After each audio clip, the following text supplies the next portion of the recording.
예, 이국정 교수의 험한 직설이 먹히는 이유라는 제목으로 하나님 말씀 증거하도록 하겠습니다. 사랑은 기독교의 핵심입니다. 그래서 어떤 사람이 돼야 되냐면 사랑으로 소문난 사람이 돼야 되고 사랑으로 소문난 교회가 돼야 됩니다. 다른 건 없다 할지라도 사랑이 없다, 그 얘기는 사실은 아무것도 없다라는 얘기하고 똑같다라는 것입니다. 그러면 사랑의 특성이 무엇인가? 오늘 예수님과 사마리아 여인과의 그 대화를 통해서 두 가지 우리가 사랑에 대한 지침 우리 받아야 된다고 생각합니다. 첫째는 원수까지도 사랑하는 것입니다. 그러니까 사랑의 한계가 원수까지라는 거, 이게 사랑의 한계고 기준이라는 것입니다. 산상수훈을 보면은 마태복음 5장 44절 너희 원수를 사랑하며 너희를 박해하는 자를 위하여 기도하라. 이같이 한즉 하늘에 계신 너희 아버지의 아들이 되리니. 우리가 믿으면 하나님의 자녀가 되는 권세를 주셨다 그랬죠. 그러니까 하나님의 아들이 되는 표징이 뭐냐? 사랑해야 되는데 그 사랑의 바운더리가 원수까지, 박해하는 자를 위하여 기도하는 데까지, 여기까지 가야 된다는 것입니다. 이거는 뭐 예외적으로 몇 사람만 간다는 게 아니라 당연히 이렇게 돼야 된다라는 것입니다. 역사적인 배경은 뭐 다 알기 때문에 간단히 얘기를 하면 사마리아 사람과 유대인들은 원수지간이죠. 그래서 여기 보니까 상종하지도 않았다 이렇게 얘기를 합니다. 근데 예수님은 항상 갈릴리에서 예루살렘 내려갈 때도 사마리아를 통과하셨고, 이번만이 아니에요. 여러 번 그랬어요. 계속 그러셨고, 또 유대에서 사마리아를 통과해서 갈릴리로 가시는 일, 지금 오늘 상황이 그런 상황입니다. 그때 사마리아 여인을 만났다는 것입니다. 9절 보니까 물 달라 그랬더니 유대인이 사마리아인가 상종하지 아니함이러라. 왜 물 달라 그러느냐? 그러니까 상황을 아시겠죠. 예수님은 그 한계를 뛰어넘는 분이라는 것입니다. 사랑할 만한 사람을 사랑하는 것은 사랑이 아니죠. 세상 사람 누구나 다 할 수 있는 것입니다. 부모님 사랑하고 뭐 자식 사랑하고 뭐 친구 사랑하고, 이거 안 하는 사람이 어디 있어요? 그거 안 하면 짐승이죠. 그런 거를 뭐 사랑이다 이렇게 얘기할 것도 없다는 것입니다. 근데 사랑할 수 없는 사람을 사랑할 수 있는 것, 그게 하나님의 자녀의 특성이라는 것입니다. 왜? 하나님께서 함께 하시고 능력을 주시기 때문에. 추상적인 얘기 말고요, 한번 상상을 해보십시오. 경제적으로 손실을 입힌 사람, 말이 어렵습니까? 돈 떼먹고 도망간 사람, 그죠? 뭐 예를 들어서 몇 억씩 떼먹고 도망간 사람, 그것 때문에 집안이 휘청했어요. 그것 때문에 뭐 어떻게 보면 아픈 사람 병원비도 못 내가지고 얘네 같으면 죽는 경우도 있었고요. 자식 대학 보내야 되는데 그 사건 때문에 대학 가는 것도 포기했던, 그러니까 어떤 사람의 운명을 막 바꾼 것들이 있죠. 그런 사람을 원수라 그러지 않습니까? 거기를 용서할 수 있느냐, 거기까지도 사랑할 수 있느냐, 그러라는 거예요. 이게 뭐 인간의 힘으로 되는 게 아니겠죠. 가슴 속에 깊은 상처를 남긴 사람, 뭐 이거는 뭐 해코지하고 도망친 사람, 뭐 이런 사람도 있겠죠. 그걸 또 용서하고 사랑하랍니다. 비호감인 사람, 우리 뭐 그런 사람도 뭐 좋아하는 사람끼리 유유상종하지 않습니까? 근데 그래서는 안 된다라는 거예요. 비호감인 사람까지도 사랑해야 되고, 관심 갖기 싫은 사람, 또 내 허물을 들춰내 가지고 망신을 주는 사람, 얼마나 분노하겠습니까? 요즘 같으면 뭐 인터넷 시대니까 뭐 악플 무지하게 단 사람, 뭐 비난한 사람, 뭐 이런 사람들, 거기까지 사랑해야 된다고 얘기를 합니다. 사랑 안 하면요, 우리가 사역 자체를 못 한다는 것입니다. 하나님의 자녀로서 이 땅의 빛으로 살아갈 수가 없다라는 거예요. 그러니까 내 안에 예수님이 계시고 예수님이 능력 주시면 이게 가능해진다라는 것입니다. 우리도 선교를 많이 다니지 않습니까? 선교사님들 만나보면 선교사님들의 위기가 뭐냐? 선교지에 오래 살면은 그 땅에 익숙해지고 사랑할 것 같이 보이지만, 선교사님들이 한계에 다다른 게 뭐냐면 거기 살면 거기는 사는 사람을 미워하더라고요. 다 그런 건 아니지만 막 그런 게 생긴대요. 예를 들어서 어떤 선교사님 얘기인데, 이제 예배당을 지으려고 목재를 쌓아놓고 이렇게 창고를 만들어놨대요. 그러니까 좀 저개발 국가입니다. 그러니까 갑자기 경찰이 들이닥치면서 창고가 불법 창고다라 그러더라는 거예요. 꼬투리 잡는 거죠. 그러면서 체포할 수도 있다, 막 협박하잖아요. 그죠? 체포할 수도 있다, 위기 상황이다. 되게 이렇게 건축까지 할 정도면 선교사님들이 10년 이상 계신 분들이기 때문에 웬만큼 토착화 된 분들이거든요. 내용을 다 아는 거죠. 근데 나중에 얘기를 들어보니까 이렇게 뭘 건물을 짓거나 할 때는 경찰들이 와서 그 자재의 반 정도를 빼간대요. 그러니까 뭐 그 건물이 뭐 한 10만 불 정도 드는 거였다 그러면 한 5만 불 정도는 빼가는 거래요. 그게 그 나라 관습이랍니다. 그러지 않으면은 뭐 살 수가 없는 그런 나라니까. 그래서 아는 분들이, 거기 사업하시는 분들이 뭐 도와줘가지고, 교민들이요, 또 협상을 또 그런 분들이 잘 하잖아요. 협상을 잘해서 US 달러 10,000불로 해결하기를. 근데 이게 선교사님이 이게 납득이 안 되는 거예요. 이거 부정 아니에요, 그죠? 10,000불로 해결한다는 게 말이 되느냐? 그래서 안 하겠다고 버티니까 또 누가 와가지고 또 협상을 또 잘했는가 3,000불로. 이제 선교사님도 이제 마음이 약해진 거예요. 3,000불 이거 뭐 이 나라니까 안 될 수 없다. 이거 뭐 부정이라는 게보다는 뭐 교회 건축을 하려면은 할 수가 없는 거다. 이렇게 생각을 해서 고민하다가 어렵게 3,000불을 마련해 가지고 주려고 경찰서장한테 전화를 걸었답니다. 그랬더니 전화 연결음이 복음성가더라는 거예요. 이분이 진짜 충격을 받았대요. 그 나라 예수 믿는 사람 많은 나라가 아닌데, 그러니까 굉장히 소수가 믿는 중에 그 경찰서장이 예수를 믿는 사람이었던 것 같아요. 한 1, 2% 정도도 안 되는 나라인데, 그러니까 교회 가면 그분이 뭐 집사일 수도 있고 장로일 수도 있고 또 복음의 선도에 서는 사람일 수도 있고, 자기가 사실 그런 사람들 복음화시키기 위해서 간 거 아닙니까? 근데 믿었다는 거예요. 어느 교인지 뭐죠? 믿고 잘 섬겼던 사람이겠지요. 그러니까 뭐 어떤 나라 얘기는 안 하겠지만 하여튼 그 상황에서는 사실 이렇게 복음성가를 연결음으로 하기에는 쉬운 나라가 아닌데 그걸 할 정도면은 믿는다는 거 드러내는 거 아니에요. 근데 그런 사람이 이런 일에 앞장서고 있다라는 거에 대해서 힘이 맥이 다 풀리더라는 거예요. 도대체 내가 여기 와서 하는 일이 뭔가 그렇더라는 거예요. 그러다 보니까 이제 미움이 생기더래요. 미움이. 우리 또 어떤 우리가 같이 협력하는 선교사님도 이렇게 지내보면 그렇게 사람이 속인대요. 그리고 우리가 갈 때마다 선교사님 돕는 스텝들이 잠깐 바뀌어요. 그래서 지난번에 있었던 그 잘생긴 스텝 어디 갔습니까? 그랬더니 돈 또 뭐 얼마 해먹고 도망쳤대. 또 누가 사기를 쳐가지고 또 더 안 된다 그러고. 그러니까 이 사람 바뀌는 게 뭘 배신해서 바뀌는 게 아니라 이게 부정행위로 인해서 더 동역이 안 되는 그런 일들. 저희 이제 사형계를 오래 하다 보니까 잠깐만 이게 옮겨가는 거예요. 그러니까 이게 화가 나는 거예요. 누굴 믿겠냐는 거예요. 누구를. 선교하고 이렇게 믿음 좋다고 변화됐다고 하던 사람조차도 이렇게 되니까 나중엔 그러더라고요. 이 나라의 민족성이 이런 거 같다고. 그러니까 미움이 있는 거죠. 저는 이렇게 생각합니다. 미움이 생기는 그 순간부터 선교는 더 안 된다고 생각해요. 그럼에도 불구하고 사랑하지 않으면 선교뿐만 아니라 우리 그리스도인에서 일상생활이 불가능하다는 것입니다. 우리나라 사람들 한번 생각을 해봤어요. 최근에 나온 책이 있죠. 게일 선교사, 제임스 게일 선교사가 썼던 조선 그 마지막 10년의 기록. 다시 한번 쭉 읽어봤더니 우리나라도 당시에 캐나다 사람, 뭐 미국 사람이 와서 볼 때는 이게 말도 안 되는 나라더라는 거예요. 제일 웃겼던 게 밥을 엄청 먹더라는 거예요. 보통 사람 5배를 먹더래요. 밥이 이렇게 수북이. 저도 어렸을 때 기억나요. 우리 한국이 대식국인 거 아십니까? 엄청 먹어요. 우리나라 사람들. 외국인에 비해서 먹는 양이 많은 거예요. 그래서 밥 많이 먹는다로 유명해졌고, 또 하나는 엄청 냄새가 난대요. 우리는 화장실 갔다 뒤처리를 물로 안 하잖아요. 그러니까 이게 몸에 뭐 냄새가 안 나겠습니까? 씻지도 않고 이제 창포물에 뭐 1년에 한 번이나 머리 감고 했으니까. 그러니까 외국인이 볼 때 한국에 왔을 때 냄새의 나라래요. 스멜 컨트리. 아주 이게 엄청난 냄새가 나는 그걸 참고 우리하고 선교한 거예요. 그죠? 그리고 더한 건 거짓말이래요. 그냥 온통 거짓말. 그러니까 캐나다 사람의 입장에서는 다 거짓말 같이 보이죠. 한번 식사합시다. 한 번도 식사한 적 없대. 그러니 우리 인사인데 그거 그죠? 그 다음에 내일 또 오리라 안 오더래요. 그러니까 이제 이게 문화적인 차이도 있지만 또 하나 그렇게 속이더라는 거예요. 그 게일 선교사 그 기록에 보면은 너무나 이렇게 그들의 입장에서는 잠깐 속임수가 많고 뭐 통과할 때마다 이렇게 뭐 뇌물 받고 이런 것들을 이해를 잘 못하는 거죠. 이게 어떻게 이게 관례화됐냐? 그럼에도 불구하고 그들이 미워하지 않고 이 백성들을 사랑하고 품었기 때문에 우리가 변화되었다고 생각을 합니다. 사랑의 기준이 원수까지라는 거 잊지 말고 그냥 나는 능력이 안 돼. 이거는 크리스찬임을 포기하는 것입니다. 여기까지 가야 된다는 거예요. 내 안에 예수님이 계시면 사실은 이런 사랑은 저절로 될 수 있다는 것입니다. 이게 저절로예요, 사실은. 내가 그리스도와 함께 십자가를 못 박혔느니 그런 적 이제는 내가 산 것이 아니요 죽었다는 거 아니에요. 내 안에 그리스도께서 사신 것이라. 그러니까 그리스도로 사십시오. 무조건이에요. 나로 살면 안 돼요. 나는 죽고 그리스도로 살아야 돼요. 예수로 살아야 돼요. 오늘도 뭐 당장 적용해야 된다고 생각합니다. 내가 지금 원수라고 생각하고 상종도 하기 싫은 사람들 그게 지금 미워하고 있는 거거든요.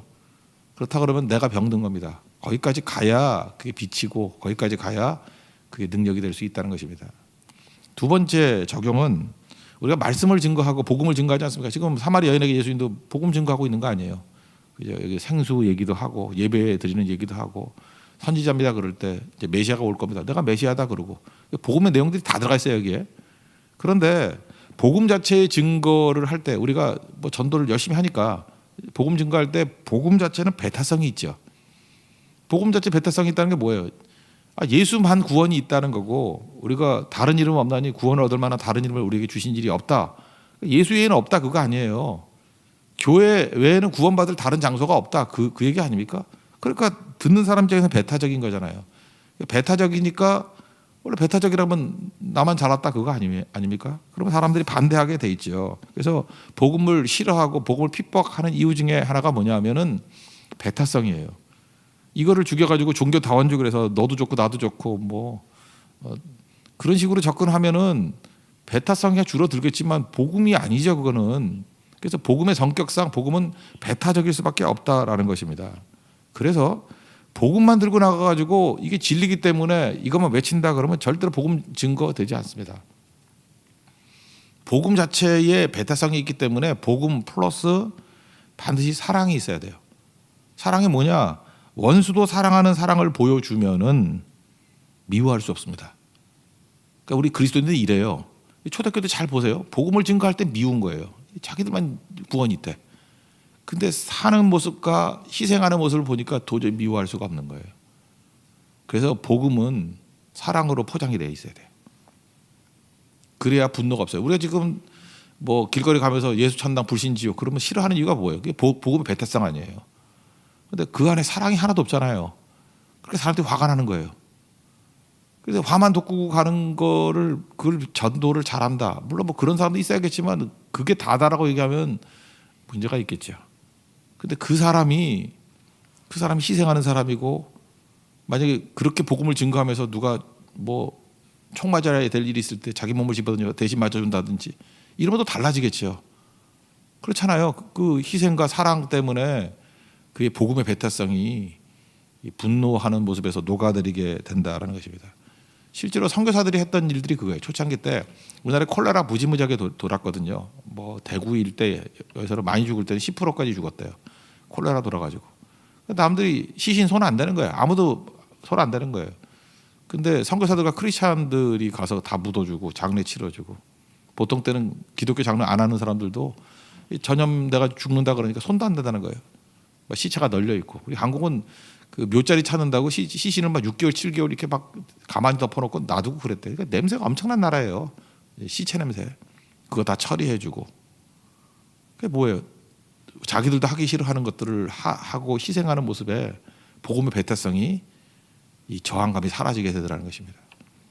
그러므로 우리가 바른 말씀만 증거한다, 옳은 얘기만 한다고 다 중요한 게 아니라 진짜 눈의 얘기잖아요. 옳은 얘기 하는데 이 무례하게 형제를 아프게 하고 공격하는 식으로 얘기하는 것은 마귀로부터 온 거지 절대로 하나님께로부터 온 게 아니에요. 왜? 하나님은 사랑이시기 때문에.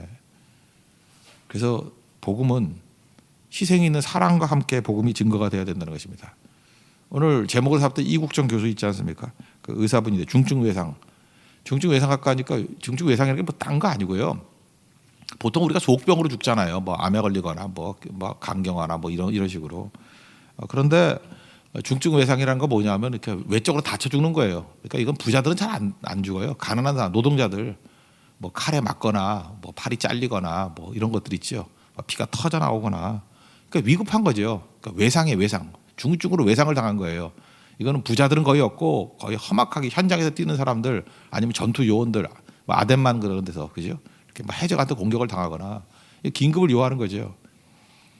그러니까 이런 일에 희생하는 분이에요. 이런 일에 희생. 그러면서 이분이 막 말도 거치게 하잖아요. 그죠? 일반 의사 그게 뭐냐 그러면서 그래서 의사들이 싫어하는 의사잖아요. 그죠? 그리고 뭐 이게 나라냐 뭐 이러면서 그죠? 나라가 정치인들이 겉으로만 이러지 실제로는 도움 하나도 안 하고 헬리콥터 외국 봐라 헬리콥터 그 동네까지 다 가 되는데 그래서 우리나라 사람들이 어느 정도냐면은 헬리콥터 그 소리 시끄럽다고 오지 말라 그러고 그 행락객들이 놀고 있는데 그 헬리콥터 바람 때문에 김밥에 모래 들어갔다고 항의하고 김밥에 모래 들어 지금 사람 죽어가고 있는데 이게 나라냐는 거예요. 나라냐.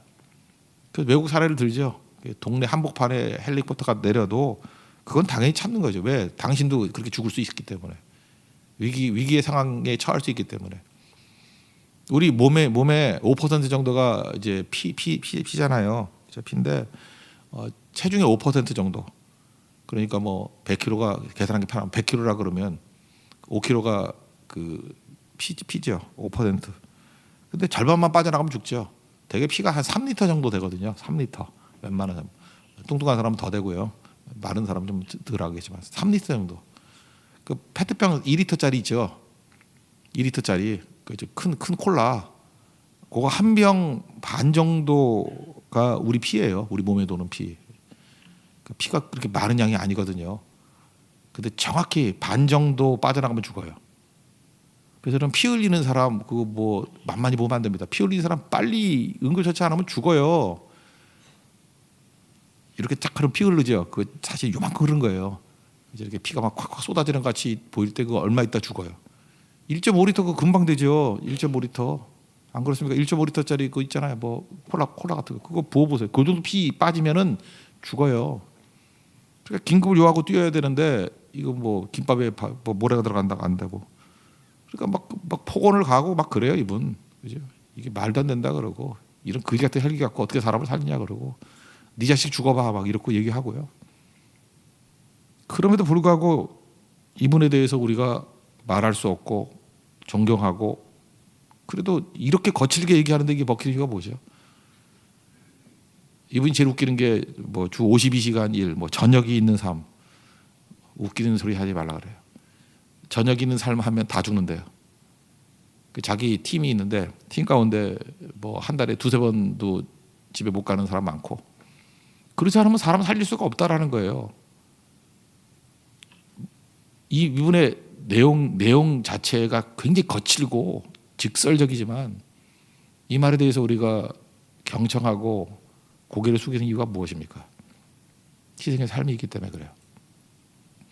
저는 이국정 교수가 하는 얘기가 우리가 복음 증거하는 것보다 뭐 거의 비슷한 맥락의 거친 얘기라고 생각해요. 난 궁금했어요. 저렇게 거친 얘기를 해도 또 다른 의사들도 뭐 뒤에서 숨어서 글이나 쓰지 뭐 차마 나서서 말을 못해. 아무도 말을 못해요. 그리고 이게 나라냐 그래도 말을 못해요. 김밥 먹는 사람들도 그냥 돌아서서 김밥 모래 털고 먹지 뭐 항의도 못해요. 이유가 뭐죠? 철저한 희생이 있는 사랑이었기 때문에 그렇다는 것입니다. 사랑의 기준을 아시겠죠? 넓이와 깊이. 넓이는 원수까지. 깊이는 우리가 복음을 증거한다고 자신만만해서는 안 된다는 거예요. 그 복음이 사랑으로 감싸졌을 때 여기까지 간다라는 것입니다. 사랑은 그 사람의 아픔을 아는 거예요. 아픔을 아는 거. 그 랍비 켄가이어 책에 보면 나오네. 랍비하고 뭐 이렇게 얘기를 하다 밑에 있는 제자가 랍비 뭐 사랑합니다. 뭐 그렇게 표현했다는 거예요. 네가 나를 사랑하지 내가 어떻게 아냐? 그러면서 이제 질문하는 거예요. 너 내가 뭐 때문에 아파하는지 아니? 내 아픔을 아니? 그랬더니 그 제자가 그러는 거예요. 제가 선생님의 그 아픔이 뭔지 어떻게 알겠습니까? 너 어디서 함부로 사랑한다 그러냐?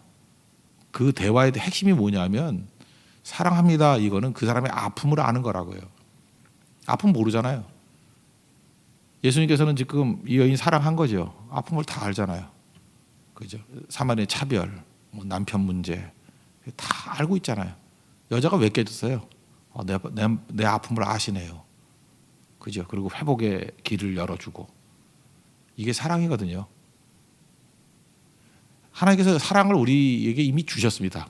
타락 이전에 우리 안에 사랑이 있기 때문에 사랑을 뭐 제로 상태이니까 하나님이 다 부어주는 게 아니라 이미 우리 안에 사랑이 있어요. 우리 예수님 말씀 가운데 몇 번 용서해야 됩니까? 그랬더니 당신은 3번이었어요. 베드로가 잘한 척하면서 당시 관례가 3번이니까 니는 좀 많이 한다고 7번 용서하면 되겠습니까? 2배보다 하나 더 많으니까 3번 용서해야 된다 그러는데 7번. 그러니까 나 굉장히 관대한 사람이라는 거예요. 예수님께서 그거 아니고 70번씩 7번 그렇게 뭐 거의 무한대란 얘기죠. 490번이 아니고. 우리 그렇게 할 수 있습니까? 없습니까? 할 수 있습니다. 누구에게 그렇게 하죠? 자녀들에게 그렇게 해요. 자녀들 몇 번 용서해야지 키우죠? 자녀들 한 20살까지 키우려고 그러면 몇 번 용서해야 되죠? 무한대 용서예요. 저 같은 사람도 했어요 그거. 무한대 용서. 아빠 닮았다고 막 신경질 냈을 때도 용서했어요. 이게 무한대 용서죠. 이게 말이 돼요 말이? 그렇다고 제가 용돈 끊어주는 것도 아니고 밥도 같이 먹고 너하고 상종도 안 해. 이 왼수야. 그러지도 않고 그냥 속에서 외상이 아니라 이건 중증 내상이죠. 내상을 입었음에도 불구하고 참고 무한대 용서예요. 무한대 용서. 여러분 자녀들 몇 번 용서했습니까? 사실은 그 센 부모가 없어요. 몇 번 용서했는지 기억도 못해요. 왜? 기억하고 싶지도 않아. 우리가 세는 이유가 뭐죠? 별을 나고 세는 거지 그럴 마음조차 없어. 자녀 용서 몇 번 했는지 세는 부모 없어요. 세지 않는다는 건 얘기 뭐예요? 무한대로 용서한다. 무한대로. 계산하기도 귀찮은 거예요. 우리 안에 그게 있어요. 이미 그러고 살아요. 그러니까 간단하죠. 우리 주변에 있는 사람들을 사랑할 수 있는 방법이 뭘까요? 가족같이 생각하면 되는 거예요. 가족같이 느껴지면 되는 거예요. 가족이라 그러니까 좀 그러네. 자녀같이 느껴지면 되는 거예요. 사역을 하면서 이제 저도 나이가 들어서 그런지 모르지만 이렇게 학생들, 젊은이들 보면은 아 이게 내 아들이구나, 내 딸이구나, 진짜 그렇게 생각하고 뛰면은 무한대까지 가더라고요. 그죠? 아 이분들이 내 어머니구나, 우리 아버지구나. 그죠? 그럼 무한대로 가는 거예요. 가족같이. 그래서 가족인 거예요. 가족. 우린 예수 안에서 한 가족이라고. 그래서 초대교회가 부르기를 형제, 자매 이렇게 부른 거잖아요. 우리 교회에서 형제님 그러잖아요. 자매님 그러잖아요. 가족이란 뜻이에요. 가족. 친고만이 아니라 가족. 그럼 이렇게 된다고요. 딥앤와이드. 그 깊이는 어디까지예요? 가족의 깊이까지. 가족보다도 거의 자녀에 대한 깊이까지 무한대죠. 그리고 넓이는 원수까지. 이게 교회입니다. 하나님 앞에서 나로 살지 말고 그리스도로 살면 이게 가능해집니다. 오늘도 그리스도의 사랑으로 우리의 모든 문제를 풀어나갈 수 있는 우리 하나님의 거룩한 백성 되기를 축원합니다. 자리에서 일어나겠습니다. 212장 찬송하겠습니다.